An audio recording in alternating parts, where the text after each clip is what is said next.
It is the case that many brands don't know how to communicate this. They don't know how to communicate it credibly and convincingly.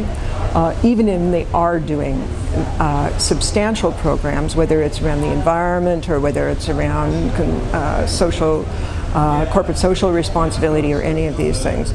So our stance is, and why we founded Inspire, was really to help companies that are genuinely doing it, to help them communicate this to consumers and constituencies and stakeholders. What people say and what they really feel on the inside aren't the same. So very much true, and we believe that that's true when people say that they're into social responsibility and social good, which is one of the reasons that we've diagnosed that we need to change the conversation about social good.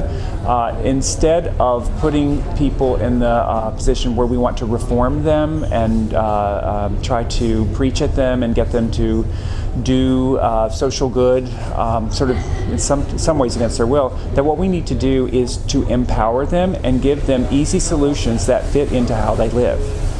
We feel like that's probably the only way you're going to get behavioral change in these areas. So as a headline to all of this is that we've been talking to consumers as though they're citizens and acting upon their citizenship to get them to buy things. And we need to really appeal to them on what the paths to purpose or the drivers that have always driven consumers to purchase things, and not on a citizenship basis, if you will. It really is about getting brands, if they are doing this, and most major planet brands have deep and substantial programs in this area. It would be hard-pressed to find a global brand of note that is not doing a lot in this area. And yet they're not reaping the benefits many times from their activities.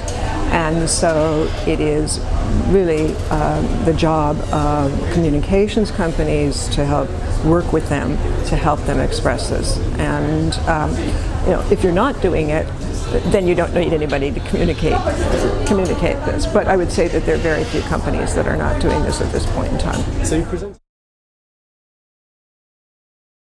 Yes, for me, the most recent research we did, which was a study we call Generation World, it was a segmentation study.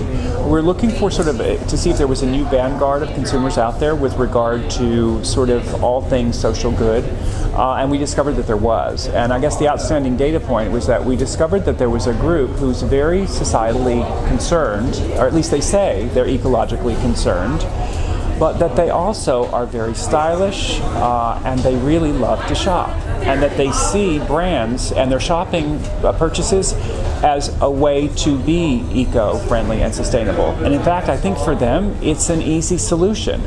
So if they can, by shopping, also help do some good, they at least report that they'd really like to. So that was new, because I think historically the eco and green segments that we identified for years always said we should consume less, I really don't like to shop, I'm downsizing. So this group does not feel that way, and I think it's a huge opportunity for our clients to give these folks solutions as consumers. That's the new news, is just as Chip said, is people who care about the environment and like to shop and have expectations of the companies and brands they do business with to be part of the solution and not part of the problem. And probably as the trust in government erodes across the world, and the belief that governments can get this done, I think that is also what has forced this responsibility onto major brands worldwide and to major companies. The younger generation really sees that businesses have to be part of this solution as well. It's not just a government issue.